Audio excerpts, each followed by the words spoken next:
রাজ্জাক বলা হয় তাকে, যিনি রিজিকের দাতা।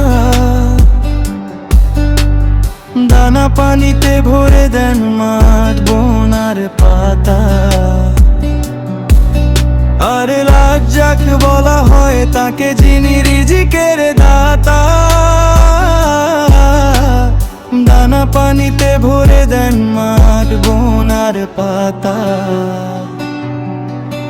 পাখির ডানায় সকাল, শিশুর মুখে হাসি, পরিশ্রমে ফল দেন তিনি, দেন ধৈর্যের রাশি। দেখা অদেখা পথে আসে তার অশেষ দান, হালাল রিজিকে পবিত্র হয়ে দেহ মন প্রাণ। চিন্তার ভার নামিয়ে রাখেন বিশ্বাসের বুকে, এই জন্যই আর রাজ্জাক রিজিক ঝরে। এই জন্যই আর রাজ্জাক রিজিক ঝরে।